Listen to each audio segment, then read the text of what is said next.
राधे राधे दोस्तों। आज हम आपको एक अद्भुत कथा सुनाएंगे जो चोर के ऊपर मोर और शेर के ऊपर सवा शेर जैसी रोचकता से भरी हुई है। अगर आप हमारे चैनल पर पहली बार आए हैं तो कृपया हमारे चैनल को लाइक और सब्सक्राइब करना ना भूलें। सेठ जी जब एक विशेष यात्रा पर निकले थे तो उनके साथ नाई भी था। चलते चलते वे एक अनोखे नगर में पहुंचे। इस नगर की शोभा ने उन्हें यहीं ठहरने का निर्णय लेने पर विवश कर दिया।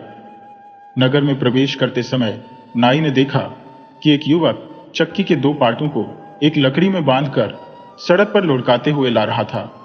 तभी एक घोड़े पर सवार मर्दाना भेष में एक स्त्री वहां पहुंची और उसने उस युवक पर बिना किसी चेतावनी के हंतर बरसाने शुरू कर दिए। बेचारा युवक हाथ जोड़कर क्षमा याचना करने लगा। उसकी बार बार की विनती सुनकर वह स्त्री कुछ नरम पड़ी और हंतर चलाना बंद कर दिया। फिर घोड़े को तेज गति से दौड़ाती हुई वहां से चली गई। यह घटना नाई के लिए रहस्य का कारण बन गई। नाई अपने सेठ के पास पहुंचा और इस विचित्र घटना का कारण जानने की जिज्ञासा प्रकट की। सेठ ने कहा, पहले अपने काम पूरे कर लो, रात में मैं तुम्हें इसका रहस्य बताऊंगा। नाई ने फटाफट खाना बनाया, खुद भी खाया और सेठ को भी खिलाया क्योंकि उसकी जिज्ञासा चरम पर थी। रात के समय सेठ ने कहा, इस नगर में रामू नाम का एक ठग रहता है। रामू के पिता का निधन हो चुका है और उसके परिवार में केवल उसकी मां और वह ही है। रामू ठगी के सहारे अपना जीवन यापन करता है। एक दिन उसकी मां बहुत चिंतित और उदास थी। रामू ने पूछा, मां तुम इतनी चिंतित क्यों हो? उसकी मां ने जवाब दिया, बेटा मैं सोच रही हूं कि अब तुम्हारी शादी कर दो। मेरे बाद तुम्हारी देखभाल कौन करेगा? तुम्हारे खाने पीने का ध्यान कौन रखेगा? यही बात मुझे परेशान कर रही है। रामू ने अपनी मां को सांत्वना देते हुए कहा, मां अब तू चिंता मत कर, मैंने शादी करने का निश्चय कर लिया है। जल्द ही मैं तुम्हारे लिए एक सुंदर बहू लेकर आऊंगा जो तुम्हें हर प्रकार से आराम देगी। यह सुनकर उसकी मां का चेहरा खिल उठा। रामू ने आगे कहा, बहू के आने के बाद तुम्हें चूल्हा चौका और इन छोटे छोटे कामों से छुटकारा मिल जाएगा। तुम आराम से बैठकर भगवान का भजन कर सकोगी। उसकी मां ने अपने बेटे को आशीर्वाद देते हुए उसकी भलाई की कामना की। रामू भी अपनी होने वाली पत्नी के लिए आभूषण और अन्य आवश्यक वस्त्र जुटाने में लग गया। इसी क्रम में कहानी और भी रोचक मोड़ लेती है। एक दिन रामू सुनार की दुकान पर पहुंचा। उसने बेहद उम्दा और आकर्षक वस्त्र धारण कर रखे थे, जिससे सुनार ने उसे किसी धनाढ्य ग्राहक के रूप में ग्रहण किया। रामू ने सुनार से पूछा, आपके पास सबसे उत्तम और उत्कृष्ट आभूषण है क्या? सुनार ने उसे बड़े आदर से जवाब दिया, हाँ, हमारे पास उच्च गुणवत्ता वाले आभूषण उपलब्ध है, मैं आपको दिखाता हूं। सुनार ने अपनी दुकान के सबसे मनमोहक और मूल्यवान हार रामू के समक्ष प्रस्तुत किए। रामू ने उनमें से एक अत्यंत सुंदर हार पसंद किया और बोला, मुझे यह हार दिखाइए जो न केवल आकर्षक हो बल्कि इसकी कीमत भी उपयुक्त हो। सुनार ने तत्परता से कहा, जी, यह हार आपकी पसंद के अनुकूल है। इसकी कीमत 5,000 रुपये है। रामू ने उत्तर दिया, ठीक है, आप इसकी रसीद तैयार कीजिए, तब तक मैं पैसे निकालता हूं। जैसे ही सुनार रसीद लिखने के लिए दुकान के भीतर गया, योजना के अनुसार रामू की मां ग्राहक बनकर वहां आई। वह दिखावे के लिए सजाए गए अन्य आभूषणों को ध्यानपूर्वक देखने लगी। इससे पहले कि सुनार कुछ समझ पाता, रामू ने चुना हुआ हार अपनी मां को दे दिया। उनकी मां ने वह हार अपने पास रख लिया और सुनार के लौटने से पहले ही दुकान से बाहर चली गई। जब सुनार लौट कर आया, उसने रसीद रामू को दी। रामू ने अपनी जेब से 5,000 रुपये गिनकर सुनार को सौंप दिए। इसके बाद रामू ने सुनार से दूसरा हार दिखाने का आग्रह किया। सुनार ने उसे खुश करने के लिए और आभूषण निकालकर दिखाए। सुनार को यह विश्वास हो गया था कि यह धनी ग्राहक एक साथ 2 हार खरीदेगा। जैसे ही रामू ने दूसरा हार लिया, वह दुकान से बाहर जाने लगा। सुनार ने रोक कर कहा, आपने जो दूसरा हार लिया है उसकी कीमत अभी चुकाई नहीं है, कृपया इसका भुगतान करें। रामू गुस्से में बोला, मैंने पहले ही 5,000 रुपये दे दिए हैं, अब क्या एक चीज की कीमत 2 बार चुकानी होगी? दोनों के बीच विवाद बढ़ता गया और बात हाथापाई तक पहुंच गई। दुकान के बाहर भीड़ इकट्ठा हो गई। लोग चर्चा करने लगे कि आखिर माजरा क्या है। रामू कहने लगा, मैंने अपने हार की कीमत चुका दी है, अब ये मुझे झूठे आरोप में फंसा रहे हैं। वहीं सुनार का कहना था, इसने मुझसे 2 हार लिए हैं, लेकिन केवल 1 की कीमत दी है। मामला बढ़ता देख पुलिस को बुलाया गया। दोनों को पुलिस थाने ले जाया गया, जहां कोतवाल ने सुनार से सख्ती से पूछा, सच सच बताइए, ये मामला क्या है? तब सुनार हाथ जोड़कर कहने लगा, हुजूर, यह व्यक्ति मुझसे एक हार खरीदने आया था। उसने पहले हार की कीमत चुकाई और उसकी रसीद बनवाई, लेकिन इसके बाद इसने दूसरा हार भी उठा लिया और उसकी कीमत चुकाए बिना दुकान से बाहर जाने लगा।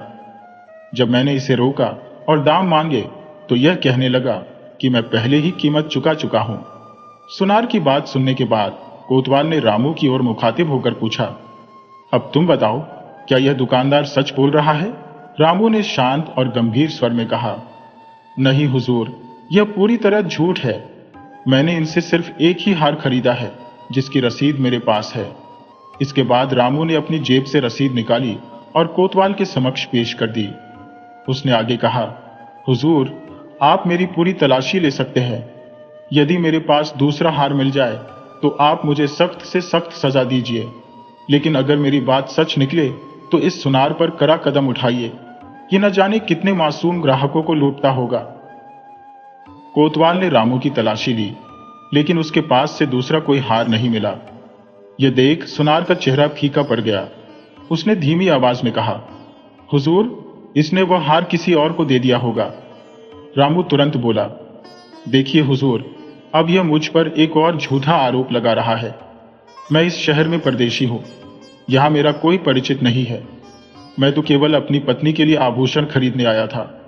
मुझे नहीं पता था कि यहां ऐसी परेशानी का सामना करना पड़ेगा। यदि जानता तो कभी इस शहर में कदम नहीं रखता। रामू की बातों का कोतवाल पर गहरा असर पड़ा। उसने रामू को निर्दोष करार दिया और उसे जाने की अनुमति दी।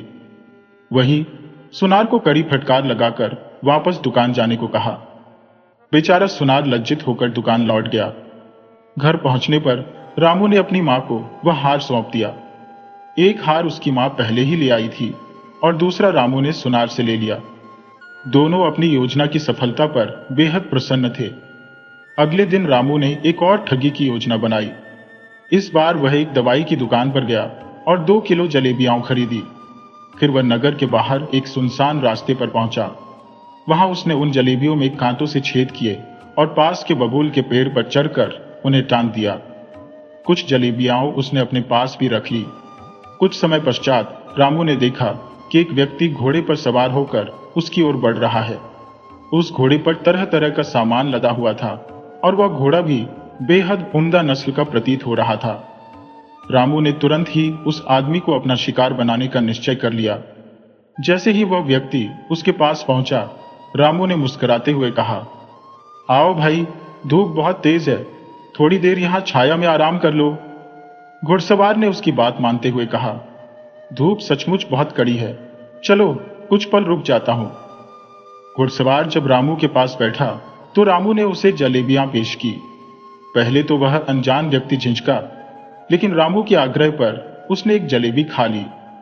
जलेबी का स्वाद लेते ही उसने कहा, यह तो सचमुच में बहुत स्वादिष्ट है।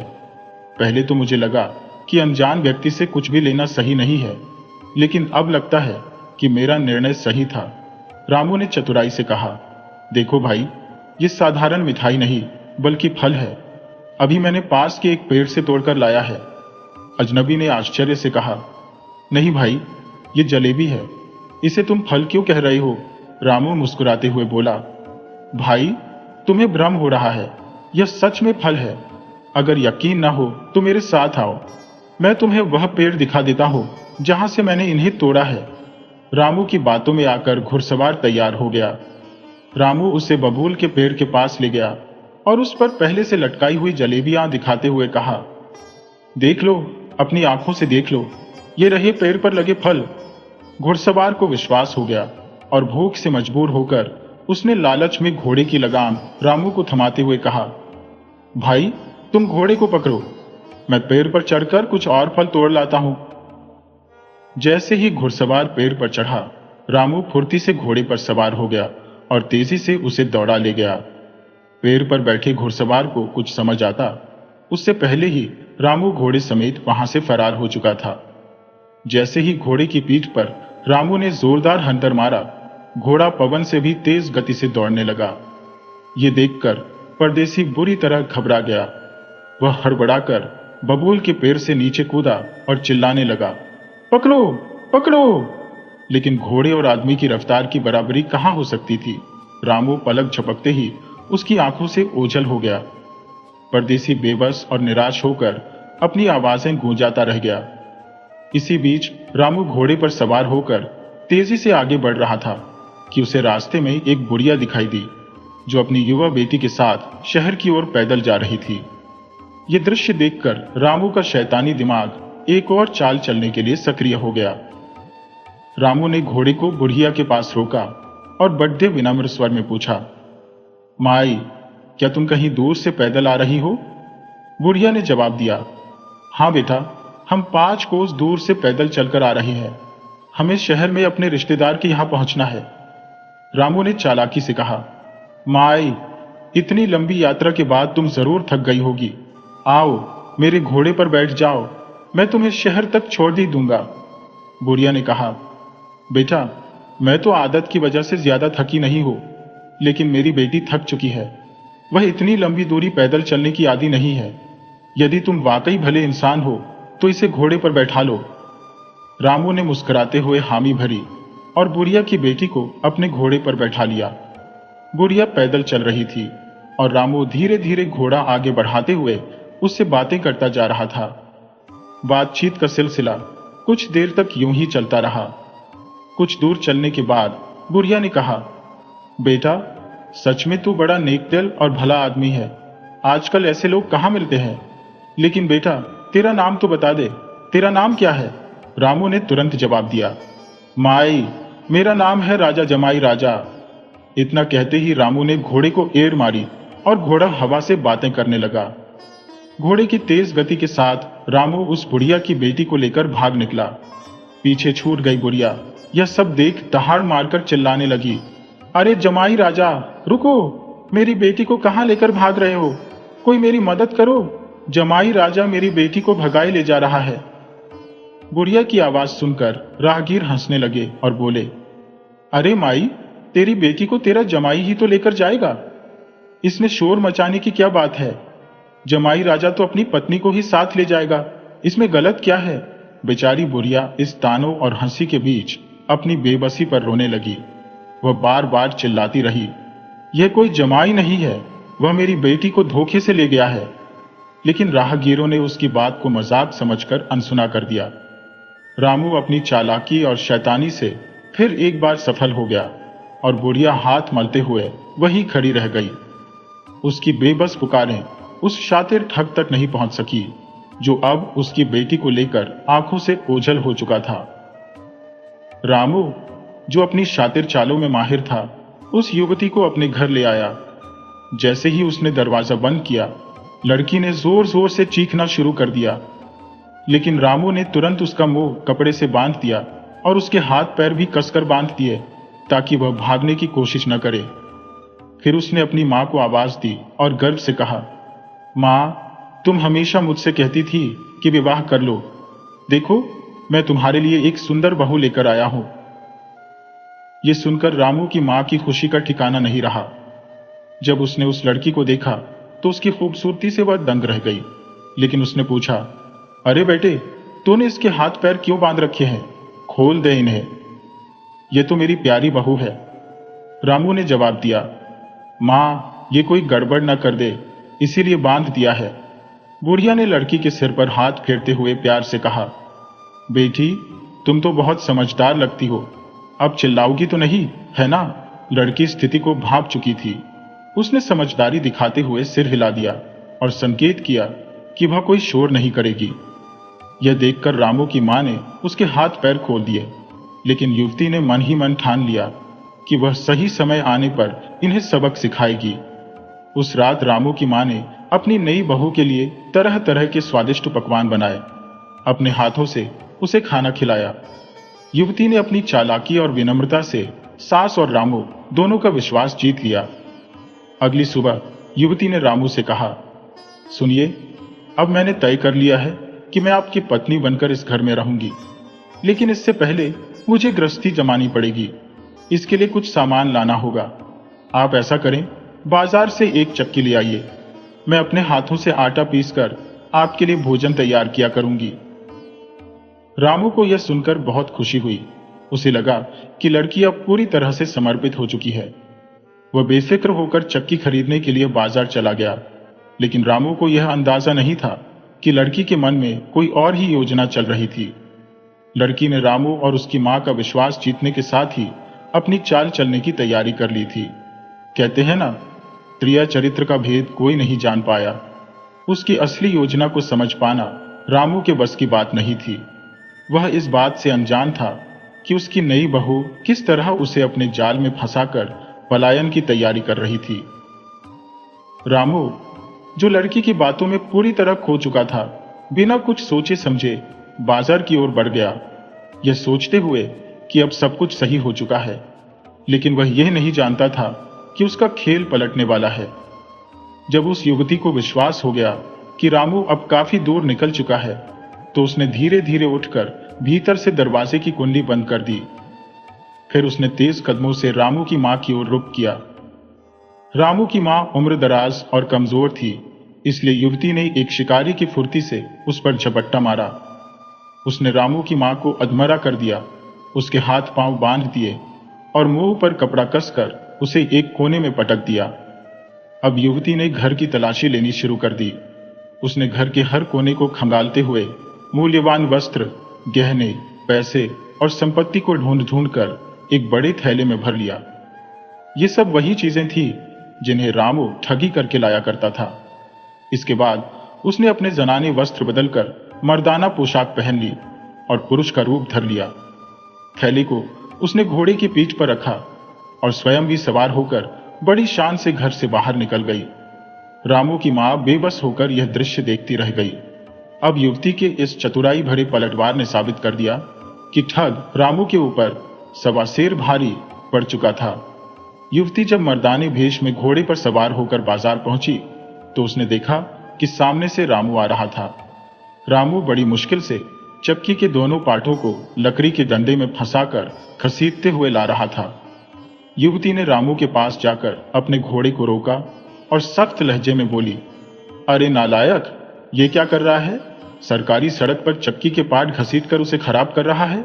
इतना कहते ही उसने रामू की पीठ पर 4 हंटर जमा दिए। रामू दर्द से बिलबिला उठा और बार बार हाथ जोड़कर माफी मांगने लगा। रामू ने युवती को बिल्कुल नहीं पहचाना, क्योंकि मर्दाना भेष में वह उसे कोई बड़ा अधिकारी समझ बैठा था। युवती ने हंटर समेटा और घोड़े को एड़ लगाते हुए तेजी से एक दिशा में दौड़ गई। रामू को सपने में भी यह अंदाजा नहीं था कि जिस लड़की को वह ठग कर लाया था, वह उसे इस तरह मात देगी। युवती रामू और उसकी मां को सबक सिखाकर वह सब मूल्यवान सामान लेकर चली गई, जिन्हें रामू ने अब तक ठगी से जमा किया था। कहानी का यही सार है कि ठगी करने वालों के ऊपर भी कभी कभी सवा शेर भारी पड़ जाता है।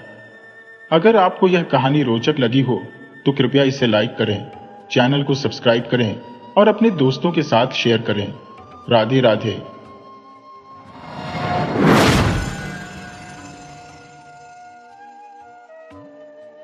बहुत समय पहले की बात है। एक छोटे से गांव जिसका नाम धर्मपुर था, वहां एक निर्धन ब्राह्मण अपने परिवार के साथ जीवन व्यतीत करता था। उसके परिवार में उसकी धर्मपत्नी, बालक और वृद्ध माता पिता शामिल थे। ब्राह्मण अपने परिवार का पालन पोषण भिक्षा मांगकर और पूजा पाठ करके करता था। जो कुछ भी भिक्षा और पूजा से प्राप्त होता, उसी से उनकी गृहस्थी किसी तरह चलती थी। हालांकि यह कहना गलत न होगा कि उनके परिवार का निर्वाह तो हो रहा था, परंतु वास्तविकता यह थी कि कई बार ब्राह्मण और उसकी पत्नी को खाली पेट ही रात गुजारनी पड़ती थी। लेकिन ब्राह्मण की ईश्वर के प्रति असीम श्रद्धा थी। उसका विश्वास भगवान में इस कदर गहरा था कि वह समय मिलते ही ईश्वर की आराधना में डूब जाता। धीरे धीरे उसकी भक्ति का प्रवाह और तीव्र होता गया और ऐसा प्रतीत होने लगा कि भगवान भी उसके भावों को आत्मसात करने लगे हैं। किंतु ईश्वर की कृपा इतनी शीघ्र फलित नहीं होती। कुछ समय बीता और धर्मपुर गांव को भयंकर अकाल ने अपनी चपेट में ले लिया। गांव के हर कोने में भूख और संकट ने अपने पांव पसार लिए। धीरे धीरे स्थिति ऐसी हो गई कि ब्राह्मण को भी भिक्षा मिलना बंद हो गया। एक दिन दोपहर के बाद जब ब्राह्मण खाली भिक्षा पात्र लेकर अपनी छोटी सी झोपड़ी में लौटा तो उसकी पत्नी बेसब्री से उसकी प्रतीक्षा कर रही थी। जैसे ही उसने खाली भिक्षा पात्र देखा, उसकी आंखों में मायूसी छा गई। पत्नी ने कहा, स्वामी, घर में अब खाने को कुछ भी शेष नहीं बचा है। आटा, चावल, दाल, नमक, शक्कर, गुड़ और आलू जैसी सारी आवश्यक वस्तुएं समाप्त हो चुकी हैं। कल जब आप भिक्षा के लिए जाएंगे तो वापसी में कुछ राशन अवश्य ले आइएगा। ब्राह्मण, जो भगवान विष्णु की भक्ति में सदैव लीन रहता था, शांत भाव से बोला, भाग्यवान, जैसा मेरे विष्णु जी की कृपा होगी वैसा ही होगा। पत्नी की आंखें भर आई। वह बोली, हे स्वामी, मैं और आप तो किसी प्रकार भूख सहन कर ही लेते हैं, परंतु माता पिता और छोटे बच्चों को भूखे देखकर मेरा हृदय व्याकुल हो उठता है। उनका दुख मुझसे सहा नहीं जाता। इतना कहते कहते उसकी आवाज भारी हो गई। ब्राह्मण ने उसे सांत्वना देते हुए कहा, भाग्यवान, धैर्य रखो। यदि भगवान की इच्छा हुई तो कल मैं अवश्य घर के लिए आवश्यक वस्तुएं लेकर लौटूंगा। अगले ही प्रातः ब्राह्मण अपने खाली भिक्षा पात्र को लेकर घर से निकल पड़ा। किंतु आज उसने अपना रुख गांव की गलियों से हटाकर घने जंगल की ओर कर लिया। जंगल पहुंचकर उसने सूखी लकड़ियों को एकत्र किया और उन्हें कसकर बांध लिया। इसके बाद वह बाजार की ओर प्रस्थान करने लगा, जो उसके गांव से थोड़ी दूरी पर स्थित था। बाजार के समीप पहुंचने ही वाला था कि उसे पीछे से किसी वृद्ध का पुकारना सुनाई दिया। बूढ़े व्यक्ति ने आवाज देकर कहा, अरे भाई, इतने बड़े लकड़ी के गट्ठर के साथ कहां जा रहे हो? इस ठंड में थोड़ा लकड़ी मुझे भी दे दो। आग जलाकर अपनी ठिठुरन मिटा लूंगा। ब्राह्मण ने उस व्यक्ति की बातों को ध्यानपूर्वक सुना और अपने लकड़ी के गट्ठर का 1/4 हिस्सा उसे सौंप दिया। वृद्ध फकीर ने यह देखकर उसे अपार आशीर्वाद दिए। वह बोला, हे सज्जन, तुम्हारे परिवार पर ईश्वर की अनंत कृपा बनी रहे। तुम्हारे घर में सदा सुख समृद्धि हो। तुम्हारे सारे कष्ट शीघ्र दूर हो। कुछ समय बाद ब्राह्मण बाजार पहुंचा। उसने अपने बचे हुए लकड़ियों के गट्ठर को भूमि पर रखा ही था कि अचानक 4-5 व्यक्ति उसके पास दौड़ते हुए आ पहुंचे। उनमें से एक ने विनम्रता से कहा, भाई, कृपया ये सारी लकड़ियां हमें दे दो, हमें इनकी बहुत आवश्यकता है। ब्राह्मण ने थोड़ा अचरज भरे स्वर में कहा, भाइयों, मैं ये लकड़ियां बेचने आया हूं। इस पर उनमें से एक व्यक्ति बोला, भैया, अभी हमारे पास पैसे नहीं है, लेकिन हमें तुरंत श्मशान घाट में इन लकड़ियों का उपयोग करना है। हमारे पिताजी की अंत्येष्टि के लिए इनकी सख्त जरूरत है। जैसे ही हमारी स्थिति ठीक होगी, हम यहीं आकर तुम्हारा पूरा भुगतान कर देंगे। ब्राह्मण ने उनके दुख को समझते हुए सहर्ष अपनी सारी लकड़ियां उन्हें सौंप दी। इसके पश्चात वह खाली हाथ अपने गांव की ओर लौटने लगा। रास्ते में उसकी आंखों के सामने अपने छोटे छोटे भूखे बच्चों के मासूम चेहरे और अपने वृद्ध माता पिता की आशा भरी निगाहें घूमने लगी। साथ ही अपनी पत्नी को दिया हुआ वह वचन भी याद आने लगा कि वह घर के लिए आवश्यक वस्तुएं लेकर लौटेगा। इन सब विचारों से उसका हृदय भारी हो गया और उसकी आंखें अश्रुपूर्ण हो उठी। चलते चलते उसके गालों पर आंसुओं की बूंदें लुढ़कती रही, परंतु मन में कहीं न कहीं यह संतोष भी था कि उसने किसी और के दुख को कम किया है। आज अरुणा ने अपनी दिनचर्या से इतर कुछ नया करने की ठानी, परंतु परिणाम स्वरूप उन्हें धन लाभ की कोई संभावना प्राप्त नहीं हो सकी। फिर भी उस ब्राह्मण के हृदय में अपने पालनहार भगवान श्री विष्णु के प्रति अडिग विश्वास था। संध्या का समय निकट आ चुका था और ब्राह्मण के लिए अपने कदमों को घर की ओर बढ़ाना कठिन प्रतीत हो रहा था। पत्नी से किया गया वादा पूरा न कर पाने का बोझ उनके मन को व्यथित कर रहा था।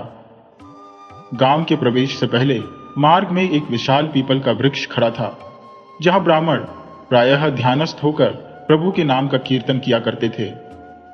आज जब उनके अंतर्मन में निराशा की आंधी चल रही थी, तो वह वृक्ष के नीचे जाकर बैठ गए। उन्होंने अपना समस्त दुख और चिंताएं भगवान को अर्पित कर भजन कीर्तन आरंभ कर दिया। उनकी यह अपार श्रद्धा और भक्ति देखकर भगवान श्री विष्णु का हृदय दया से भर गया। उन्होंने अपने भक्त की सहायता का निश्चय किया। भगवान ने मानव रूप धारण कर ब्राह्मण की कुटिया का द्वार खटखटाया।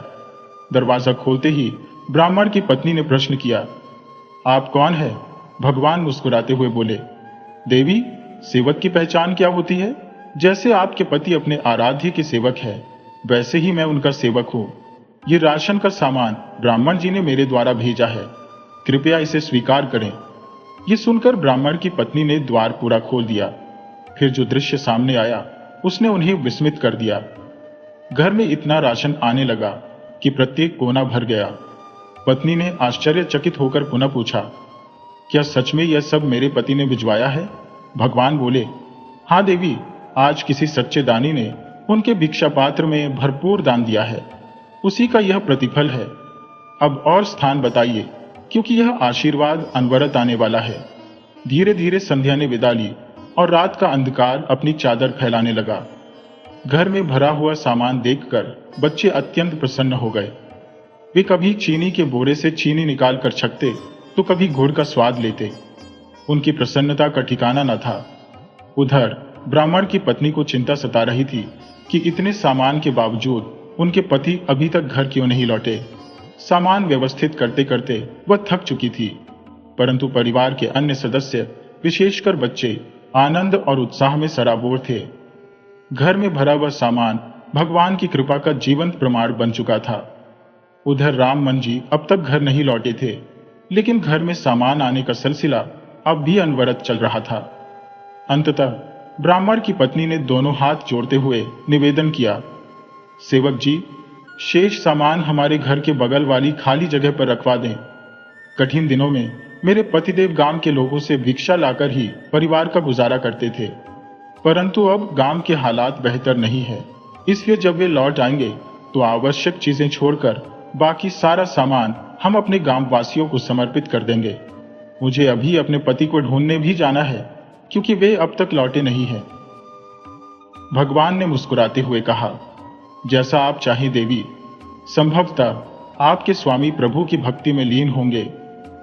इतना कहकर भगवान वहां से चले गए, किंतु ब्राह्मण की पत्नी के त्याग और परोपकार की भावना ने भगवान को गहराई तक प्रभावित कर दिया।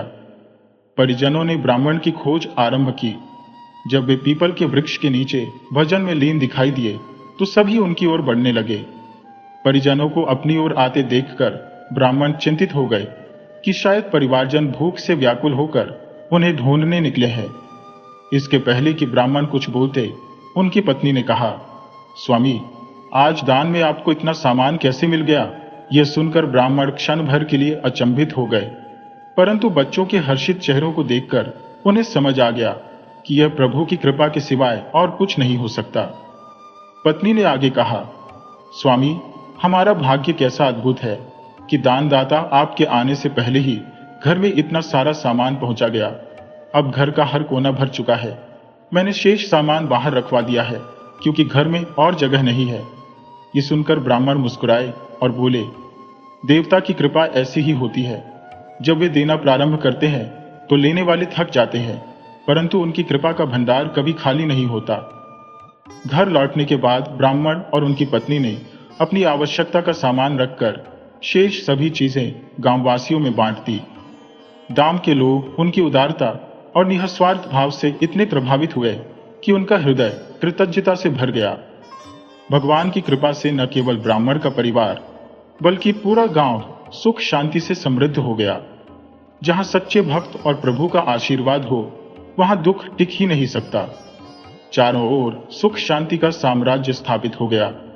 इस प्रकार सच्चे भक्त ब्राह्मण की अडिग भक्ति ने भगवान को भी उनके सामने प्रकट होने के लिए विवश कर दिया।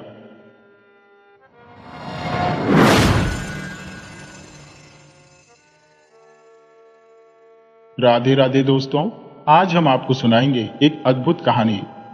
अगर आप हमारे चैनल पर नए हैं तो कृपया इसे लाइक करें, सब्सक्राइब करें और शेयर करना न भूलें। कहानी की शुरुआत होती है एक अनोखे संवाद से। गांव से नागा किया, नागा से बबूला, बा से हंसा किया, पर मन नहीं बदला। यह संदेश हमें बताता है कि ईश्वर ने इस सृष्टि में अनेक जीवों की रचना की है। मनुष्य, पशु, पक्षी, कीट और पतंग सभी की प्रवृत्तियां भिन्न भिन्न है। किसी की प्रकृति को बदला नहीं जा सकता, चाहे प्रयास कितना भी क्यों ना हो। बहुत समय पहले की बात है। कैलाश पर्वत पर माता पार्वती और भगवान शिव गहन चिंतन में लीन थे। एक दिन माता पार्वती ने भोलेनाथ से कहा, प्रभु, आपने जो यह संसार रचा है यह कैसा है? भगवान शिव ने मुस्कुराते हुए पूछा। पार्वती जी, आज आपको ऐसा प्रश्न पूछने की प्रेरणा कैसे मिली? माता ने उत्तर दिया, प्रभु, यदि आपकी कृपा हो तो मैं इस संसार को स्वयं अपनी आंखों से देखना चाहती हूँ। भोलेनाथ ने कहा, प्रिय, संसार को देखकर आप क्या करेंगी? यह स्थान सुख दुख का मेला है। लेकिन माता पार्वती ने जिद करते हुए कहा, स्वामी, मैं फिर भी देखना चाहती हूं। भगवान शिव ने कहा, ठीक है, परंतु आपको मेरी एक बात माननी होगी। संसार में दुखों का सागर है, वहां के दृश्य देखकर विचलित न होना। माता पार्वती ने सहमति जताई। अगले दिन सुबह भगवान शिव और माता पार्वती ने संसार के भ्रमण का निश्चय किया।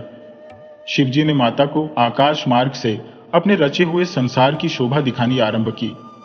सबसे पहले वे उन्हें झीलों, झरनों और पहाड़ों की अद्वितीय सुंदरता दिखाने ले गए। चारों ओर हरियाली थी। बाग बगीचों में रंग बिरंगे पुष्प खिले हुए थे। कोयल की मधुर कूक वातावरण को और मनमोहक बना रही थी। झरनों का कलकल प्रवाह मानो प्रकृति का मधुर संगीत प्रस्तुत कर रहा था। माता पार्वती संसार के सौंदर्य को देखकर भाव विभोर हो गईं। यह दृश्य उनके हृदय को आनंद से भर रहा था। लेकिन जैसे ही भगवान शिव उन्हें आगे ले गए, सुबह की नर्म धूप में चलते चलते माता पार्वती की दृष्टि एक खेत पर पड़ी। वहां उन्होंने देखा कि एक कौआ गंदगी में मुंह डालकर भोजन कर रहा था। इस दृश्य ने माता पार्वती के मन को क्षुब्ध कर दिया। विचलित होकर माता बोली, हे प्रभु, ये कैसी रचना है आपके इस संसार की, जहां सुबह सुबह सभी जीव भगवान का नाम लेकर दिन की शुरुआत करते हैं, वहीं यह कौवा गंदगी में मुंह मार रहा है। इस दयनीय स्थिति को देखकर मेरा हृदय भारी हो रहा है। आपसे प्रार्थना है कि इस जीव का कष्ट दूर करें। भोलेनाथ गंभीर स्वर में बोले, प्रिय, मैंने पहले ही बताया था कि संसार में हर प्राणी अपने कर्मों का फल भोगता है। तुमसे कहा था कि किसी के कष्ट को देखकर विचलित मत होना, लेकिन तुम अपनी जिद पर अड़ी हो। माता पार्वती दृढ़ता से बोली, प्रभु, मैं आगे तभी चलूंगी जब इस कौए की दुर्दशा का समाधान किया जाएगा। भगवान शिव ने गहरी सांस लेते हुए कहा, देवी, तुमने हट पकड़ ली है। ठीक है, बताओ, तुम इस कौए के लिए क्या चाहती हो? माता पार्वती ने निवेदन किया, प्रभु, इसे ऐसी योनि प्रदान करें जिससे यह गंदगी न खाए और इसका जीवन सुधर जाए।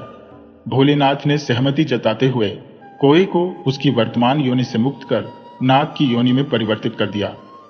माता पार्वती और भगवान शिव अपने स्थान कैलाश पर्वत लौट गए। लेकिन कहानी यही समाप्त नहीं हुई।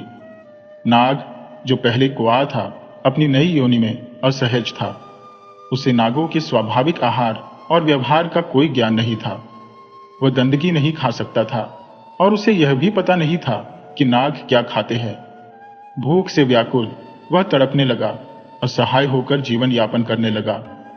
इस घटना ने दर्शाया कि हर जीव अपनी प्रकृति और कर्मों के अनुसार जीवन जीता है। किसी भी प्राणी की प्रकृति को बदलने का प्रयास उसके जीवन में और अधिक कठिनाइयां ला सकता है। इधर 2 दिन बीतने के बाद माता पार्वती को उस नाग की याद आई जिसे कौए से परिवर्तित किया गया था। माता पार्वती ने भगवान भोलेनाथ से कहा, हे प्रभु, मुझे उस नाग की स्थिति का ख्याल आ रहा है, चलिए उसकी खैर खबर लेते हैं। भोलेनाथ ने माता पार्वती की इच्छा का मान रखते हुए कहा, चलिए देवी, कल प्रातः चलकर उसकी स्थिति देख आते हैं। अगली सुबह आकाश मार्ग से यात्रा करते हुए दोनों उस स्थान पर पहुंचे। वहां उन्होंने देखा कि नाग भूख से व्याकुल होकर भूमि पर पड़ा है। यह दृश्य माता पार्वती के हृदय को व्यथित कर गया। उनकी ममता उमड़ पड़ी और वे चिंता से भर गईं। माता ने भोलेनाथ से पूछा, हे प्रभु, यह क्या हो रहा है? यह तो भूख के कारण तड़प रहा है। इसका जीवन इस प्रकार क्यों हो रहा है? भोलेनाथ ने नाग से कहा, क्यों भाई, तू भूखा क्यों पड़ा है? नाग ने उत्तर दिया, प्रभु, मुझे नहीं पता कि मेरा भोजन क्या है, मैं क्या खाऊं, मुझे कुछ भी समझ नहीं आ रहा है। भोलेनाथ ने समझाते हुए कहा, तू अब कौए की योनि में नहीं है, बल्कि नाग की योनि में है। नागों का भोजन छोटे छोटे कीट पतंगे और जीव होते हैं। ये भोजन जंगल में पर्याप्त मात्रा में मिलते हैं। तू जंगल में जाकर अपने लिए भोजन ढूंढ और जीवन का आनंद ले। ये सुनकर नाग ने निराश स्वर में कहा, प्रभु, मैंने अपने जीवन में कभी कीट पतंगे मारे नहीं है, न ही खाए हैं। उन्हें पकड़ना तो मुझे आता ही नहीं है। माता पार्वती, जो समीप खड़ी थी, ये संवाद सुन रही थी। अचानक उन्होंने कहा, हे प्रभु, इसकी पूर्व योनि में भी रंग काला था और अब भी इसका रंग काला है। क्यों न इसके रंग को भी परिवर्तित कर दिया जाए और इसके लिए एक नई योनि बनाई जाए, ताकि यह अपने भोजन का प्रबंध आसानी से कर सके। भोलेनाथ ने कहा, देवी, आप क्या चाहती हैं? माता पार्वती ने सुझाव दिया, प्रभु, यह पास के तालाब में बहुत सारी मछलियां हैं। क्यों न इसे बगुले की योनि प्रदान की जाए, ताकि यह मछलियों को पकड़कर अपना पेट भर सके और अपना जीवन सहजता से व्यतीत कर सके। भोलेनाथ ने माता पार्वती की बात मानकर नाग को बगुले की योनि में परिवर्तित कर दिया। अब वह तालाब में मछलियां पकड़कर अपने जीवन का निर्वाह करने में समर्थ हो गया। इस प्रकार माता पार्वती की करुणा और भोलेनाथ की सहमति ने उस जीव को एक नई दिशा प्रदान की। प्रभु शिव बोले, ठीक है देवी, जैसा आप चाहती हैं वैसा ही होगा। इस नाग को अब बगुला बना देते हैं। और उन्होंने कोए को नाग योनि से मुक्त कर पक्षियों की योनि में परिवर्तित कर बगुला बना दिया। बगुले को पास के तालाब में भेज दिया गया। इसके बाद माता पार्वती और भगवान भोलेनाथ अपने निवास कैलाश पर्वत लौट आए। तालाब में जाकर बगुला मछलियां पकड़ने लगा, लेकिन दिन भर की अथक मेहनत के बाद भी उसे मुश्किल से 1-2 मछलियां ही मिलती। उसका पेट पूरी तरह नहीं भरता था। आधा भूखा रहने के कारण उसका शरीर कमजोर होता जा रहा था और वह भीतर से टूटने लगा। इधर कैलाश पर्वत पर माता पार्वती को एक दिन फिर बगुले का ख्याल आया। उन्होंने अगली सुबह भगवान शिव से कहा, हे प्रभु, चलिए उस बगुले का हालचाल जानने चलते हैं। भगवान शिव ने उनकी बात मान ली और दोनों बगुले की कुशलता जानने आकाश मार्ग से तालाब की ओर चल पड़े। जब वे वहां पहुंचे तो देखा कि बगुला अत्यधिक दुर्बल हो चुका था। उसकी दयनीय दशा देखकर माता पार्वती का हृदय करुणा से भर गया। भगवान शिव ने बगुले से पूछा, क्यों भाई, तुम इतने कमजोर क्यों हो? बगुले ने उत्तर दिया, हे प्रभु, मैं तालाब में दिन भर मेहनत करता हूं, लेकिन मुश्किल से 1 या 2 मछलियां ही पकड़ पाता हूं। इससे मेरी भूख पूरी तरह शांत नहीं होती। भूखा रहने के कारण मेरा शरीर दिन ब दिन कमजोर होता जा रहा है। बगुले की विवशता देखकर माता पार्वती का हृदय व्याकुल हो उठा। उन्होंने कहा, हे प्रभु, मेरी एक अंतिम इच्छा है, कृपया इसे पूरा कीजिए। भगवान शिव ने कहा, देवी, बताइए आपकी अंतिम इच्छा, इसे अवश्य पूरा किया जाएगा। माता पार्वती बोली, प्रभु, आपने इसे कोहे से नाग और फिर बगुला बनाया, लेकिन यह दोनों रूपों में दुखी रहा। अब मैं चाहती हूं कि इसे हंस बना दिया जाए और इसे हंसलोक भेज दिया जाए। हंस का जीवन इसे शांति और संतोष प्रदान करेगा। भगवान शिव ने कहा, जैसा आप चाहती हैं देवी, आपकी इच्छा पूरी की जाएगी। और उन्होंने बगुले को हंस का स्वरूप प्रदान कर उसे हंसलोक भेज दिया। इस प्रकार माता पार्वती की करुणा और भगवान शिव की कृपा ने बगुले को एक ऐसा जीवन प्रदान किया जिसमें वह शांति और संतोष पूर्वक रह सके। शिवजी ने माता पार्वती की भावना समझते हुए मुस्कुराकर कहा, ठीक है देवी। उन्होंने बगुले को हंस में परिवर्तित कर दिया और उसे संबोधित करते हुए कहा, जाओ, हंसलोक तुम्हारी प्रतीक्षा कर रहा है। फिर उसे हंसलोक भेज दिया गया। माता पार्वती इस पर अत्यंत प्रसन्न हुई और भोलेनाथ के साथ पुनः कैलाश पर्वत लौट आई। इधर जो बगुला कभी कौवा और नाग था, वह अब हंस बनकर हंसलोक पहुंचा।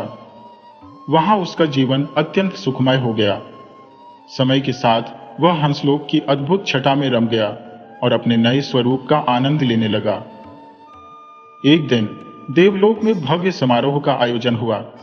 इसमें सभी देवी देवताओं के साथ साथ हंसलोक और परिस्थान के निवासियों को भी आमंत्रित किया गया। समारोह में देवगण ने सभी मेहमानों का आदरपूर्वक स्वागत किया और 56 प्रकार के व्यंजनों से सजी दावत परोसी। सभी ने प्रेम पूर्वक इस भव्य आयोजन का आनंद लिया। हंसलोक से आए हंस, जिनमें कौवे से हंस बना वह हंस भी शामिल था, परियों और अन्य अतिथियों के साथ भोजन का स्वाद चख रहे थे। भोजन के उपरांत सभी विश्राम कक्ष में चले गए। इस बीच समारोह में बचा हुआ भोजन उचित स्थान पर फेंक दिया गया। विश्राम कक्ष में बैठा वह हंस, जो कभी कौवा था, अचानक बाहर कौवों के झुंड को भोजन के अवशेषों में जूठन खोजते देख अपनी पुरानी आदतों पर लौट आया। अपनी प्रवृत्ति को रोक न सका और दावत के बावजूद विश्राम गृह छोड़कर जूठन की ओर दौड़ पड़ा। वहां पहुंचकर उसने जूठन में अपना सिर डाल दिया और कौवों की भांति व्यवहार करने लगा। यह दृश्य देखकर समारोह में उपस्थित सभी देवता और अतिथि विस्मित हो गए। रंग रूप से वह हंस था, लेकिन उसकी आदतें कौवों जैसी थी। देवगण आपस में कहने लगे, देखो, यह हंस के रूप में है, लेकिन इसकी प्रवृत्ति अब भी कौवों जैसी है। सभी के चेहरों पर विस्मय और असमंजस की झलक थी, क्योंकि वह दिखने में हंस था, लेकिन भीतर से अब भी कौवा। समारोह के मध्य भगवान शिव गंभीर स्वर में माता पार्वती से बोले, हे देवी, मैंने इसे कुएं से नाग बनाया, नाग से बगुला और बगुले से हंस में परिवर्तित किया, परंतु इसके स्वभाव और मूल प्रवृत्ति में किंचित भी परिवर्तन नहीं आया। आज इसने अपने आचरण से हमारा मस्तक लज्जा से झुका दिया है। माता पार्वती, जो इस दृश्य से पहले ही व्यथित थी, विनम्रता से उत्तर देने लगी, प्रभु, यह मेरी भूल थी, मैं ही इसके लिए उत्तरदायी हूं, कृपया मुझे क्षमा करें। शिवजी ने शांत स्वर में कहा, देवी, क्षमा मांगने का कोई औचित्य नहीं है, परंतु इस घटना से हमने एक महत्वपूर्ण शिक्षा अवश्य पाई है। पात्रता का सम्मान और अनुपात केवल उसी को दिया जाना चाहिए जो वास्तव में उसके योग्य हो। यदि अयोग्य को पात्रता प्रदान की जाती है तो यह न केवल उस गुण का अपमान है, बल्कि दाता का भी निरादर है। उन्होंने आगे जोड़ा, चाहे कौवे को हंस बना दिया जाए या उसे राज सिंहासन पर आसीन कर दिया जाए, उसकी मूल प्रवृत्ति अपरिवर्तित ही रहती है। संसार का नियम यही है कि प्रत्येक जीव अपनी प्रकृति और श्रेणी में ही संतोष पाता है। शिवजी के इन गहन शब्दों को सुनकर माता पार्वती मौन हो गई और उनकी आंखों में यह सत्य स्पष्ट रूप से झलकने लगा। यह घटना भगवान शिव की माया का एक अनूठा रूप थी, जो यह समझाने के लिए रची गई थी कि हर प्राणी अपनी प्रकृति के अनुरूप ही सुखी रहता है। दोस्तों, यह कहानी हमें सिखाती है कि पात्रता और योग्यता को परखकर ही किसी को अधिकार या सम्मान दिया जाना चाहिए। यदि आपको यह कथा प्रेरणादायक लगी हो तो कृपया हमारे चैनल को लाइक, सब्सक्राइब और शेयर करें। राधे राधे।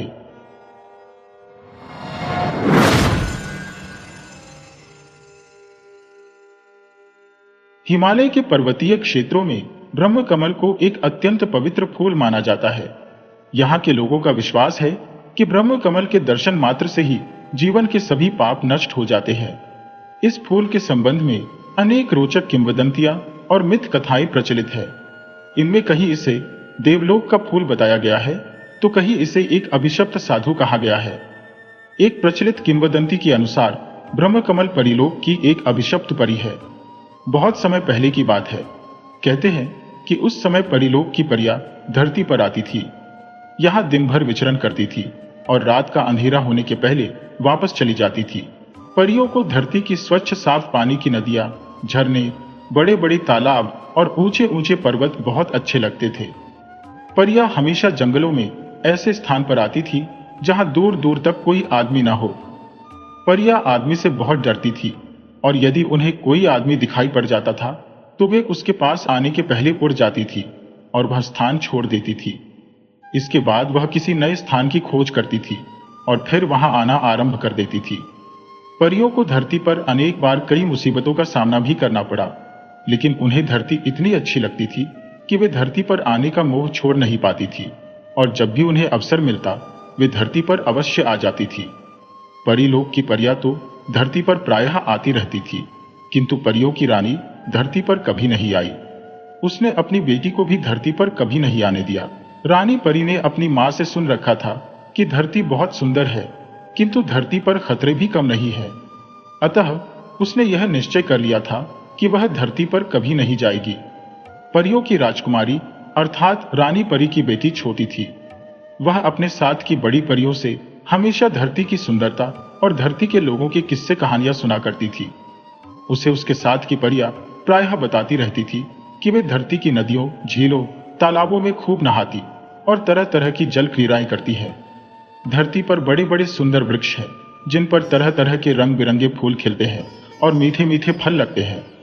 परियां बताती थी कि वे फूल तोड़कर उनकी मालाएं बनाती हैं और फल खाती हैं। एक बार उन्होंने फूलों की मालाएं बनाकर अपनी राजकुमारी को भी दी। परियों की राजकुमारी जैसे जैसे बड़ी होती गई, उसकी धरती पर जाने की इच्छा बढ़ती गई।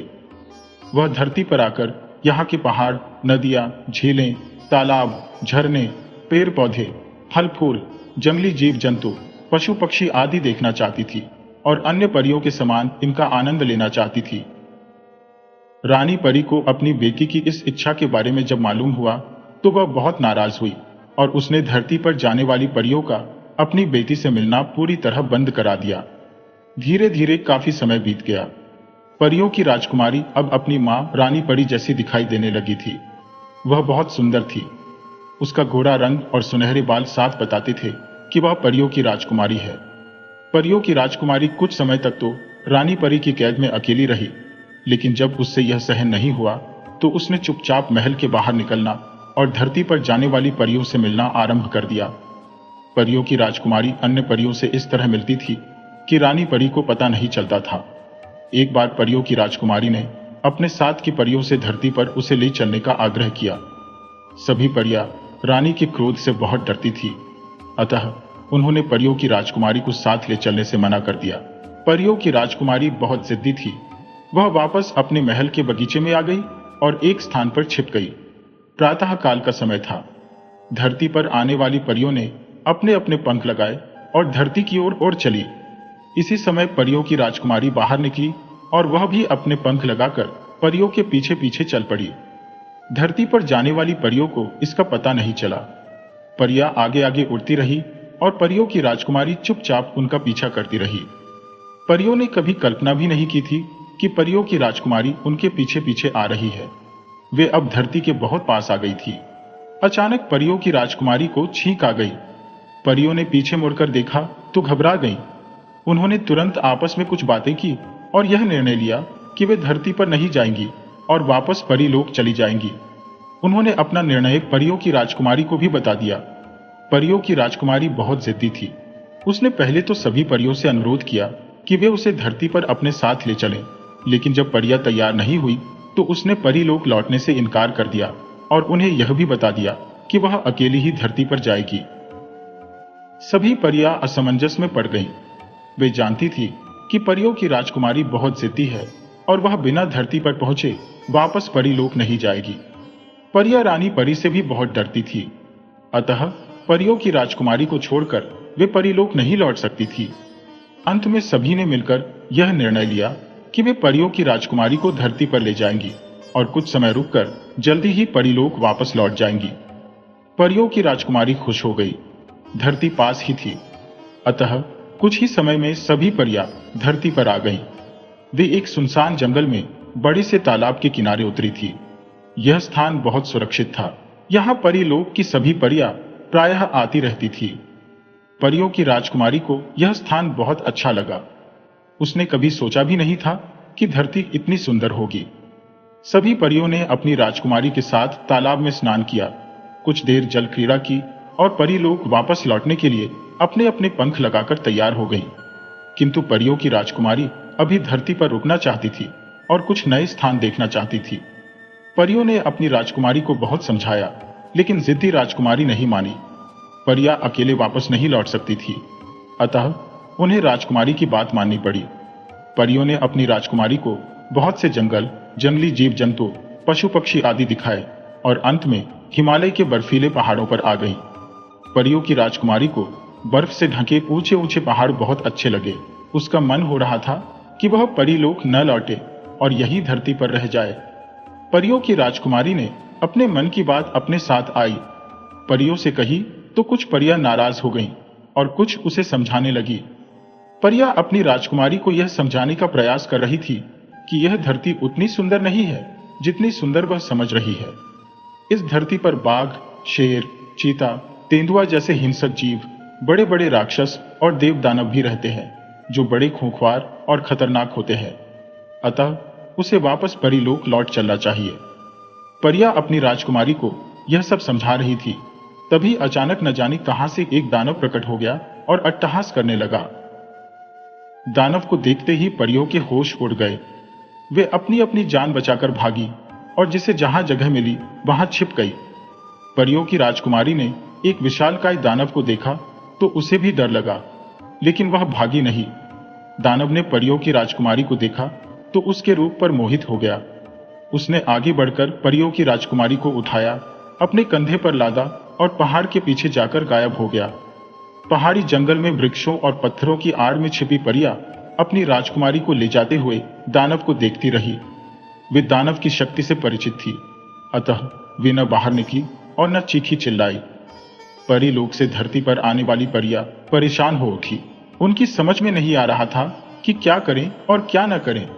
वे रानी परी के डर से अपनी राजकुमारी को धरती पर छोड़कर परी लोक नहीं लौट सकती थी और धरती पर लंबे समय तक रहना उनके लिए भी खतरे से खाली नहीं था। परियों ने आपस में एक दूसरे के साथ विचार विमर्श किया। एक परी ने कहा कि धरती पर राक्षसों और देवदानवों के साथ ही वीर, साहसी और नेक इंसान भी रहते हैं। दूसरी परी ने सुझाव दिया कि सभी परियों को ऐसे इंसान की प्रतीक्षा करनी चाहिए और उसके सहयोग से अपनी राजकुमारी को मुक्त कराना चाहिए। एक अन्य परी ने सुझाव दिया कि प्रतीक्षा करने में बहुत समय लगेगा, ऐसा इंसान न जाने कब आए, अतः सभी को मिलकर ऐसे इंसान को ढूंढना चाहिए और राजकुमारी को मुक्त कराने का अनुरोध करना चाहिए। सभी परियों को अंतिम परी का सुझाव अच्छा लगा और उन्होंने यह तय किया कि वे साधारण स्त्रियों के रूप में अगले दिन से ही एक वीर, साहसी और नेक इंसान की खोज आरंभ कर देंगी और जल्दी से जल्दी अपनी राजकुमारी को दानव से मुक्त कराने का प्रयास करेंगी। परियों ने किसी तरह एक प्राकृतिक गुफा में रात बिताई और सवेरा होते ही अपना अभियान आरंभ कर दिया। वे इधर उधर फैल गई और जंगल से गुजरने वालों पर नजर रखने लगी। परियों को शाम हो गई, किंतु वीर, साहसी और नेक इंसान तो दूर की बात, उन्हें कोई साधारण इंसान भी नहीं दिखाई दिया। संभवतः दानव के भय के कारण लोगों ने उधर से गुजरना छोड़ दिया था। धीरे धीरे 3 दिन हो गए, लेकिन परियों को कोई सफलता नहीं मिली। अचानक एक दिन दोपहर के समय उस पहाड़ी जंगल से घोड़े पर सवार एक हट्टा कट्टा सुंदर युवक गुजरा। उसे वहीं पास ही एक वृक्ष की आड़ में खड़ी परी ने देखा और सहायता के लिए गुहार लगाने लगी। परी की आवाज सुनकर घोड़े पर सवार युवक रुक गया और उसने अपनी दृष्टि इधर उधर दौड़ाई। युवक से कुछ दूरी पर एक सुंदर स्त्री खड़ी थी और सहायता के लिए उसे पुकार रही थी। युवक घोड़े से नीचे उतरा और पैदल चलता हुआ परी के पास पहुंचा। इसी समय अन्य परियां भी आ गई। सभी ने उस युवक को यह बता दिया कि वे परी लोक की परियां है और इसके साथ ही अपनी राजकुमारी के अपहरण की पूरी कहानी भी उसे बता दी। युवक वास्तव में वीर, साहसी और नेक इंसान था। उसने परियों को बताया कि वह इस राज्य का राजकुमार है और उनकी सहायता अवश्य करेगा। परियों को थोड़ी बहुत राहत मिली। राजकुमार अपने राज्य के सभी क्षेत्रों से अच्छी तरह परिचित था। उसे दानव की पूरी जानकारी थी और यह भी मालूम था कि दानव कहाँ रहता है। राजकुमार ने परियों को आश्वासन दिया कि वह उनकी राजकुमारी को दानव से मुक्त कराने का पूरा प्रयास करेगा। इसके बाद वह अपने घोड़े पर सवार हुआ और एक ओर बढ़ गया। राजकुमार ऊंची ऊंची असमतल पहाड़ी चट्टानों पर बड़ी तेजी से अपना घोड़ा दौड़ाता रहा और कुछ समय बाद एक बड़ी नदी के पास आ पहुंचा।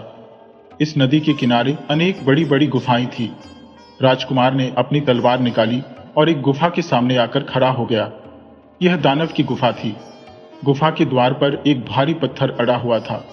इससे यह साफ था कि दानव अपनी गुफा में नहीं है। राजकुमार ने अपनी तलवार पास की एक चट्टान पर रखी और पत्थर हटाने का प्रयास करने लगा। पत्थर बहुत भारी था और टस से मस नहीं हो रहा था। राजकुमार बहुत देर तक पत्थर हटाने का प्रयास करता रहा। अंत में उसे सफलता मिली और पत्थर इतना खिसक गया कि गुफा के द्वार पर एक व्यक्ति के निकल जाने योग्य जगह बन गई। राजकुमार ने अपनी तलवार चट्टान से उठाई और पूरी सावधानी के साथ गुफा के भीतर आ गया। शाम होने में अभी कुछ समय बाकी था। गुफा के भीतर इतना प्रकाश आ रहा था कि भीतर की सभी चीजें धुंधली धुंधली दिखाई दे रही थी। राजकुमार ने आंखें फाड़ फाड़ कर गुफा के भीतर नजरें दौड़ाईं। वहां जीव जंतुओं के अस्थि पंजरों के अलावा कुछ नहीं दिखाई दे रहा था। राजकुमार को लगा कि दानव परियों की राजकुमारी को मारकर खा गया है। अचानक राजकुमार के कानों में किसी स्त्री के सिसकने की आवाज टकराई। राजकुमार सावधान हो गया और धीरे धीरे आवाज की ओर बढ़ा। गुफा की एक अंधेरे कोने में एक स्त्री खड़ी सिसक रही थी। राजकुमार ने अनुमान लगाया कि यही परियों की राजकुमारी है। उसने जल्दी जल्दी अपना परिचय दिया और उसका हाथ पकड़कर बाहर आ गया। दानव के अत्याचारों के कारण परियों की राजकुमारी का रंग पीला पड़ गया था और वह मुरझा गई थी, किंतु इससे उसकी सुंदरता में कोई कमी नहीं आई थी। राजकुमार ने परियों की राजकुमारी को देखा तो उस पर मोहित हो गया। परियों की राजकुमारी बहुत घबराई हुई थी। इस समय उसे राजकुमार एक देवदूत जैसा लग रहा था। राजकुमार जानता था कि यह स्थान सुरक्षित नहीं है। दानव कभी भी वापस आ सकता था और उन दोनों के लिए मुसीबतें खड़ी कर सकता था।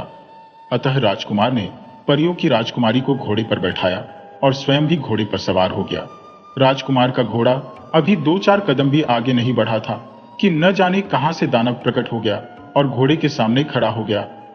परियों की राजकुमारी ने दानव को देखा तो वह भय से अचेत हो गई। राजकुमार ने भी दानव को देखा। वह घोड़े के सामने सीना ताने उसका रास्ता रोके खड़ा था। राजकुमार वीर और साहसी था। वह घोड़े से नीचे उतरा, परियों की राजकुमारी को सहारा देकर नीचे उतारा, उसे एक स्थान पर लिटाया और तलवार लेकर दानव के सामने आ गया। दानव ने राजकुमार को इस रूप में देखा तो जोर से हंसा। उसने राजकुमार को ऊंची आवाज में चेतावनी दी कि यदि वह उससे युद्ध करेगा तो बिना मौत मारा जाएगा। उसने राजकुमार को यह भी समझाया कि वह असीम शक्तिशाली दानव है, कोई उससे जीत नहीं सकता। राजकुमार ने दानव की बात का कोई उत्तर नहीं दिया और मुस्कुराता रहा। राजकुमार की मुस्कुराहट ने दानव का क्रोध बढ़ा दिया। उसने अपना दाहिना हाथ बढ़ाकर राजकुमार को पकड़ने की कोशिश की। राजकुमार सावधान था। उसने नीचे झुककर तलवार से दानव के हाथ पर वार कर दिया। उसका निशाना अचूक था। अगले ही क्षण दानव का दाहिना हाथ जमीन पर पड़ा था। हाथ कटते ही दानव का क्रोध 7वें आसमान पर पहुंच गया। उसने चीखते हुए बायां हाथ राजकुमार को पकड़ने के लिए बढ़ाया। राजकुमार ने अपनी तलवार से दानव का बायां हाथ भी काट डाला। इसी समय एक चमत्कार हुआ। दानव का दाहिना हाथ हवा में लहराया और उसके शरीर से जुड़ गया। हाथ जुड़ते ही दानव ने जोरदार ठहाका लगाया। राजकुमार परेशान हो उठा। उसे लगा कि इस मायावी दानव से निपटना इतना आसान नहीं है जितना वह समझ रहा था। फिर भी उसने हिम्मत से काम लिया और दानव के आगे बढ़ने वाले हाथ को काटता रहा। परियों की राजकुमारी जमीन पर कुछ देर तो अचेत पड़ी रही, किंतु उसे शीघ्र ही होश आ गया। उसने अपने सामने जो कुछ भी देखा तो घबरा गई। वह जानती थी कि दानव को इस प्रकार कोई नहीं मार सकता। उसने चीखकर राजकुमार को बताया कि दानव की जान गुफा के भीतर पिंजरे में बंद एक तोते में है। उसे मार दो तो दानव अपने आप मर जाएगा। दानव ने यह सुना तो राजकुमार को छोड़कर परियों की राजकुमारी पर झपटा। राजकुमार ने देखा तो वह परियों की राजकुमारी को बचाने के लिए आगे बढ़ा। तभी परियों की राजकुमारी ने उसे पुनः सावधान किया और बताया कि वह उसकी चिंता न करके तोते के पास पहुंचे। राजकुमार की समझ में बात आ गई। उसने दोनों को छोड़ा और गुफा की ओर भागा। दानव ने भी परियों की राजकुमारी को छोड़ा और राजकुमार के पीछे पीछे वह भी गुफा की ओर भागा। लेकिन इससे पहले कि दानव राजकुमार को पकड़ पाता, राजकुमार ने पिंजरा खोलकर तोते की गर्दन मरोड़ दी। तोते के मरते ही दानव जमीन पर गिरकर तड़पने लगा और कुछ ही क्षणों में मर गया। इसी मध्य परियों की राजकुमारी भी गुफा के भीतर आ गई थी। राजकुमार ने परियों की राजकुमारी का हाथ पकड़कर उसे घोड़े पर बैठाया और फिर स्वयं घोड़े पर सवार होकर एक ओर चल पड़ा। रात का अंधेरा धीरे धीरे बढ़ रहा था। राजकुमार परियों की राजकुमारी को घोड़े पर आगे बैठाए प्रतीक्षा करती हुई परियों की ओर तेजी से बढ़ रहा था। राजकुमार जिस समय परियों के मिलने वाले स्थान पर पहुंचा तो आधी रात हो चुकी थी। उसने इधर उधर देखा, लेकिन उसे कहीं भी कोई परी नहीं दिखाई दी। राजकुमार को बड़ा आश्चर्य हुआ। अचानक उसके कानों में घोड़े के हिनहिनाने की आवाज पड़ी। इसी समय कुछ घुड़सवार सैनिक उसके सामने आए, अपने अपने घोड़े से नीचे उतरे और सिर झुकाकर खड़े हो गए। ये सभी राजकुमार के सैनिक थे। जो राजकुमार के महल में वापस न लौटने के कारण उसकी खोज में निकले थे। परियों को इन सैनिकों ने बंदी बना लिया था। राजकुमार की आज्ञा से सैनिकों ने सभी परियों को मुक्त किया। एक एक परी को एक एक सैनिक ने अपने घोड़े पर बैठाया और महल आ गए। राजकुमार के साथ परियों की राजकुमारी भी थी। राजकुमार ने परियों की राजकुमारी सहित सभी परियों को अपने महल में राजसी ठाट बाट से रखा और उन्हें अपने राज्य की सुंदर सुंदर झीलों, नदियों और वनों की सैर कराई। वास्तव में वह परियों की राजकुमारी को हृदय से चाहने लगा था और चाहता था कि वह उसके साथ विवाह कर ले। परियों की राजकुमारी भी राजकुमार की वीरता, साहस और सद्व्यवहार पर मोहित थी और उसे चाहने लगी थी। उसके साथ की परियों ने भी एक एक सैनिक को पसंद कर लिया था और उनके साथ रंगरेलियां मना रही थी। इधर परियों और अपनी बेटी के न लौटने के कारण परीलोक की रानी बहुत चिंतित थी। उसने कुछ समय तक तो प्रतीक्षा की और उसके बाद अपना चमत्कारी तारास्त्र लेकर धरती की ओर चल पड़ी। रानी परी का तारास्त्र बड़ा चमत्कारी था। उसने अपने तारास्त्र के द्वारा यह मालूम कर लिया था कि उसकी बेटी और अन्य परियां धरती पर कहाँ हैं और क्या कर रही हैं। उसे यह जानकर बहुत क्रोध आया कि उसकी बेटी अन्य परियों के साथ धरती के मानवों के साथ रंगरेलियां मना रही है। रानी परी सीधी राजकुमार के महल के बगीचे में पहुंची।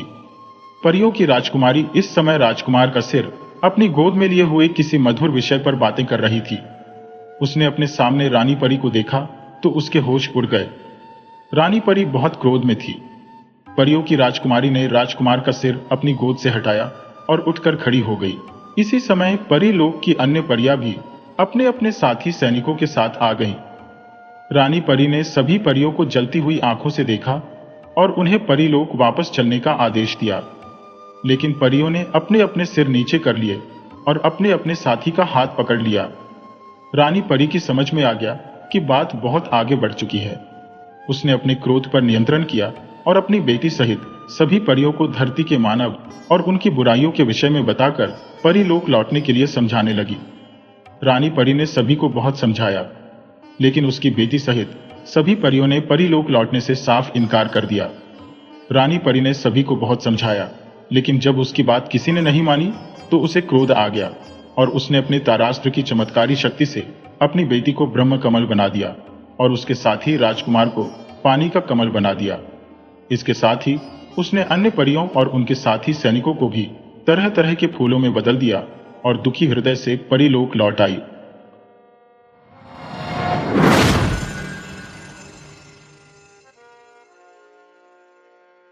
एक जंगल के किनारे एक बूढ़ी बकरी ने अपना घर बना रखा था। उसके 7 बच्चे थे।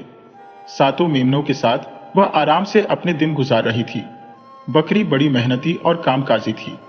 काम तो उसे बहुत करना ही पड़ता था, क्योंकि वह 7 बच्चों की मां थी। 7 छोटे छोटे बच्चों को वह अपने घर में बंद करके जाती थी। बकरी को हर रोज अपना दूध बेचने के लिए जाना पड़ता था। बदले में जो 2-4 पैसे उसे मिल जाते थे, उनसे वह अपने बच्चों के लिए खाने पीने की चीजें और कपड़े वगैरह खरीदती थी। उसका घर बेहद सुंदर था। उसमें हर तरह की आराम की चीजें थी। मेमने दिन भर खूब खेलते थे। बकरी जाने से पहले उन सबको गिनकर घर में बंद कर देती थी। बाहर का दरवाजा भी जाने से पहले उनसे कहकर अंदर से बंद करवा देती थी। इस तरह सब कुछ बड़े मजे से चल रहा था। अचानक उनके लिए एक मुसीबत पैदा हो गई। पहाड़ पर से कोई बहुत ही चालाक और खूंखार भेड़िया उधर आ निकला।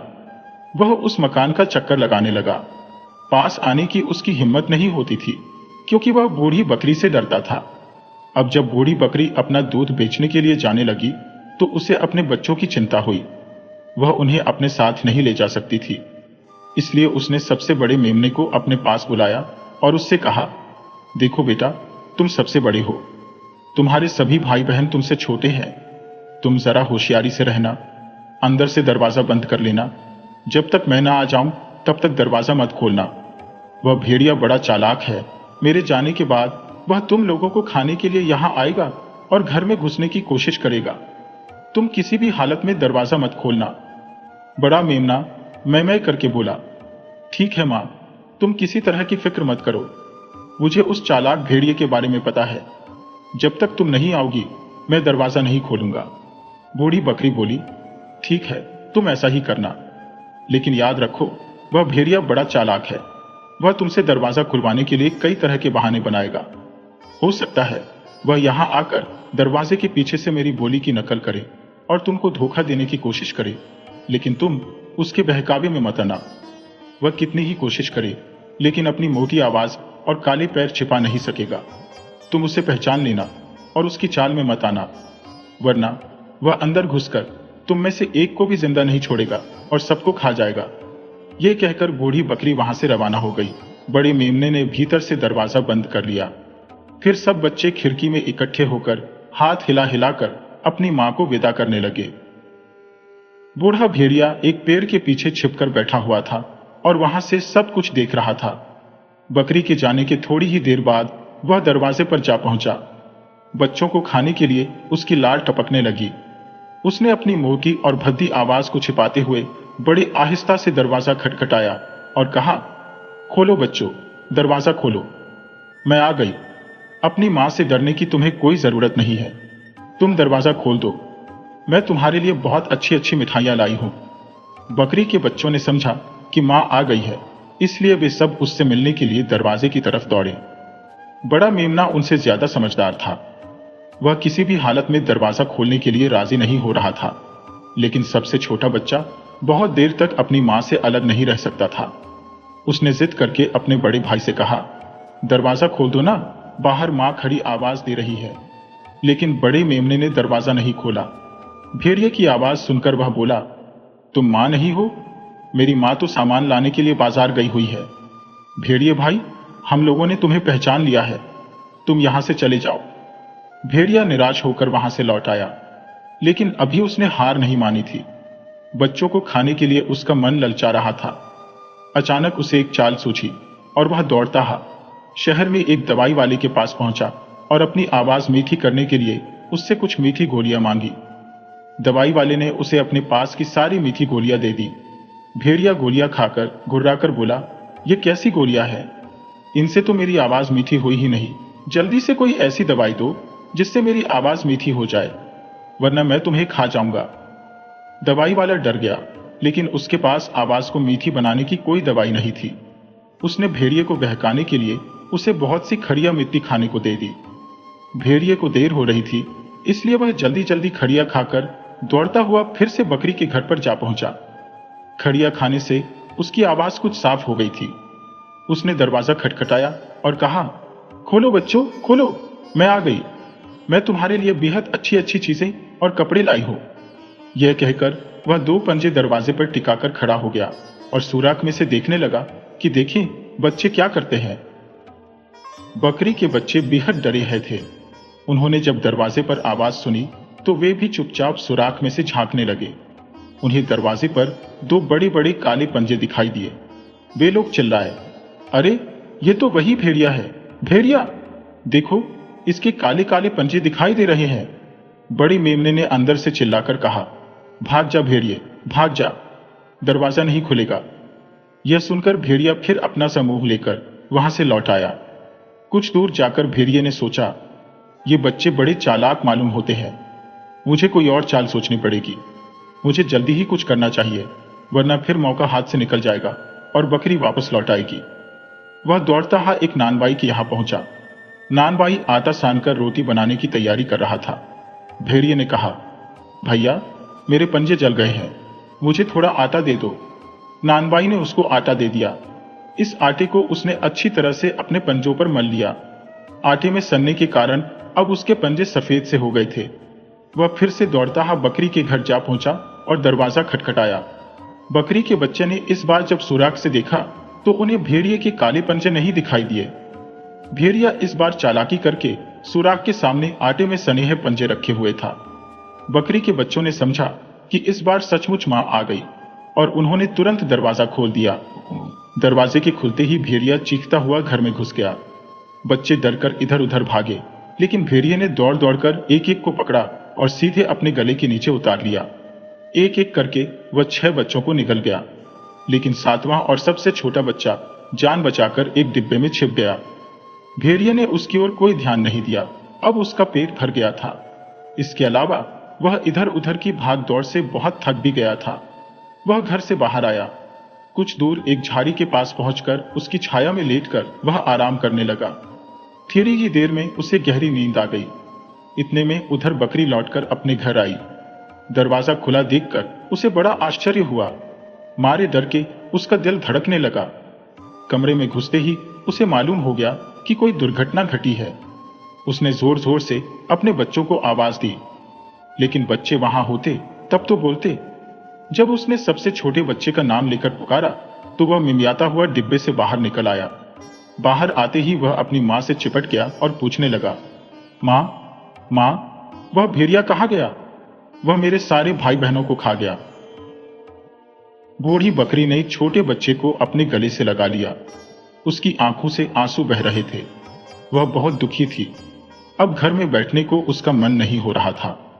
वह एक शाल ओढ़कर और छोटे बच्चे को साथ लेकर घर से बाहर निकल गई और इधर उधर घूमने लगी।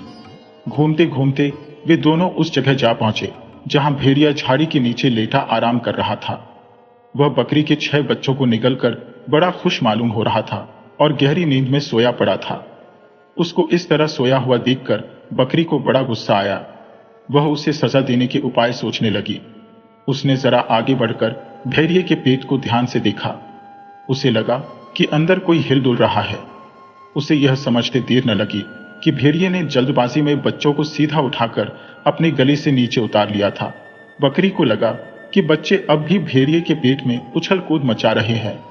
बूढ़ी बकरी दौड़ती हुई फिर से अपनी कुटिया में पहुंची और वहां से एक कैंची और सुई धागा ले आई। फिर उसने आहिस्ता आहिस्ता कैंची चलाकर भेड़िए के पेट में एक बड़ा सा छेद कर दिया। छेद के होते ही उसमें से पहले बड़ा मेमना निकला, फिर उसके बाद उससे छोटा। इस तरह एक एक करके सभी मेमने उछलते हुए बाहर निकल आए। बाहर आकर वे लोग अपनी मां के आसपास उछल कूद मचाने लगे। बूढ़ी बकरी ने फुसफुसाते हुए कहा, चुप रहो, चुप रहो, धीरे बोलो, भेड़िया जाग जाएगा तो सारा खेल खराब हो जाएगा। इसके बाद बकरी ने अपने बच्चों को नाले के किनारे से बड़े बड़े पत्थर उठा लाने के लिए कहा। बच्चे दौड़ते ही गए और पत्थर उठा लाए। इन पत्थरों को बकरी ने बड़ी सफाई से भेड़िए के पेट में रखा और फिर धीरे धीरे धागे से सीते हुए छेद बंद कर दिया। भेड़िया इतनी गहरी नींद में सोया हुआ था कि उसे इस बात का पता ही नहीं चला। इसके बाद बकरी अपने बच्चों के साथ दौड़ लगाती हुई सीधी अपनी कुटिया में भाग आई। कुछ देर बाद भेड़िए की नींद खुली। वह झंभाई लेता हुआ उठ खड़ा हुआ। उसे अपना पेट कुछ भारी भारी सा लगा। उसने अपने पेट पर हाथ फेरते हुए सोचा, आज मैंने कुछ ज्यादा खाना खा लिया है। 6 मेमने काफी होते हैं। जब वह मस्ती से चलता हुआ आगे बढ़ा तो उसके पेट में पत्थर खड़खड़ाने लगे। उसने सोचा, पेट में कोई गड़बड़ हो गई है। वह जल्दी जल्दी कदम रखता हुआ नाले के किनारे पहुंचा। उसका जी घबरा रहा था। उसे प्यास भी लगी हुई थी। जब वह झुककर नाले में पानी पीने की कोशिश करने लगा तो उससे अपना वजन संभालते नहीं बना। पेट में पड़े पत्थरों के भार के कारण वह मुंह के बल लुढ़कता हुआ पानी में जा गिरा। उसने पानी में से निकलने के लिए बहुत हाथ पैर मारे, लेकिन भला वह पानी में से निकल ही कैसे सकता था। उसके पेट में पत्थरों का भार था। वह पानी में गहरा डूबता चला गया और फिर कभी पानी के ऊपर नहीं आ सका। बकरी अपने 7 बच्चों के साथ फिर आराम से रहने लगी।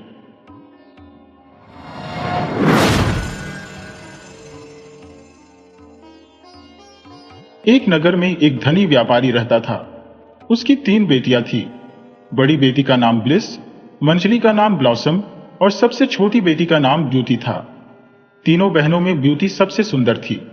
इस कारण उसकी दोनों बड़ी बहनें उससे जला करती थी। स्वभाव से ब्यूटी नम्र और दयालु थी, जबकि दोनों बड़ी बहनें गुस्सैल, लालची और स्वार्थी थी। एक दिन व्यापारी को यह संदेश मिला कि उसके सामानों से लदे जहाज समुद्री तूफान के कारण समुद्र में डूब गए हैं। इससे उसे बहुत बड़ा नुकसान हुआ। उसका पूरा व्यवसाय बर्बाद हो गया। घर को छोड़कर उसके पास कुछ भी न बचा और वे गरीबी में जीवन काटने को विवश हो गए। आलीशान जीवन जीने की आदि व्यापारी की दोनों बड़ी बेटियां इन हालातों के लिए पूरा दिन अपने पिता को बुरा भला कहती रहती और शिकायतें करती रहती थी। वे घर का कोई काम नहीं करती थी, लेकिन ब्यूटी इस हालातों में भी खुश थी। वह पूरे दिन घर का काम करती और साथ ही अपने पिता को भी खुश रखने की कोशिश करती थी।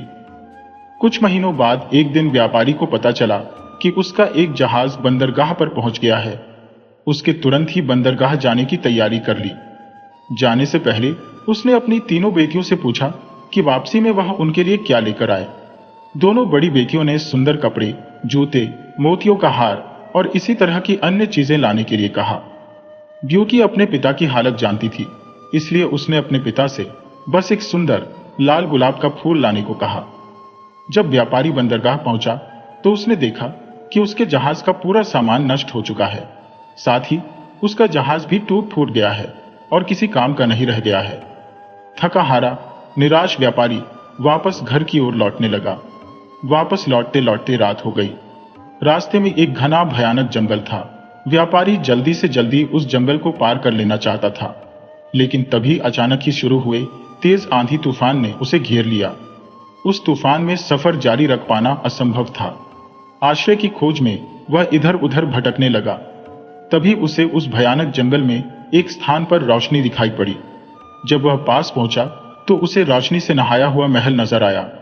उसकी उम्मीद बंध गई कि रात गुजारने के लिए उसे यहाँ आश्रय मिल सकता है। वह महल के दरवाजे के पास पहुंचा, देखा कि वह खुला हुआ है। उसने वहां से आवाज लगाई, किंतु कोई बाहर नहीं आया। साहस बटोरकर वह अंदर चला गया। अंदर पहुंचकर उसने फिर से पुकारा, किंतु फिर भी कोई नहीं आया। वह महल बड़ा ही विचित्र था। पूरा महल रोशनी से जगमगा रहा था। खाने की टेबल लजीज पकवानों से सजी हुई थी, लेकिन वहां कोई भी नहीं था। लंबी यात्रा के उपरांत व्यापारी को जोरों की भूख लगाई थी, इसलिए वह चुपचाप भोजन करने लगा। भोजन करने के बाद वह जिज्ञासावश महल की सीढ़ियां चढ़कर ऊपर पहुंचा। महल बहुत आलीशान था और उसके हर कक्ष सुंदर रीति से सजे हुए थे। वह थका हुआ था, इसलिए एक कमरे में जाकर नरम बिस्तर पर सो गया। सुबह जब वह सोकर उठा तो उसे अपने बिस्तर के पास नए कपड़े दिखाई पड़े। नहा धोकर उन कपड़ों को पहनकर वह तैयार हो गया। खिड़की से बाहर झांककर उसने देखा कि मौसम साफ हो चुका था। अब मैं अपनी यात्रा फिर से शुरू कर सकता हूं। यह सोच वह सीढ़ियों से नीचे उतरा। नीचे पहुंचकर देखा कि टेबल पर नाश्ता लगा हुआ है। उसने नाश्ता किया और वापस जाने के लिए खुशी खुशी बाहर निकल आया। बाहर निकलते ही उसे एक खूबसूरत गुलाबों का बगीचा दिखाई पड़ा, जहां गुलाब के विभिन्न रंगों के सुंदर फूल खिले हुए थे, जिन्हें देख उसे ब्यूटी से किया हुआ वादा याद आ गया। उसने सोचा कि मैं अपनी दोनों बड़ी बेटियों की इच्छा तो पूरी नहीं कर सका, पर कम से कम ब्यूटी की इच्छा तो पूरी कर ही सकता हूं। यह सोचकर जैसे ही उसने लाल गुलाब का फूल तोड़ने के लिए हाथ बढ़ाया, उसे एक भयानक हंसी सुनाई पड़ी। डर के मारे उसने अपने हाथ पीछे खींच लिए। उसने देखा उसके सामने एक डरावना राक्षस खड़ा है। उस राक्षस की आंखें अंगारों की तरह लाल थी। व्यापारी को घूरते हुए वह गुस्से में गुर्राया, दुष्ट व्यक्ति, मैंने तुम्हें अपने महल में आश्रय दिया, खाने के लिए लजीज भोजन दिया, सोने के लिए नरम बिस्तर दिया और पहनने के लिए नए कपड़े दिए,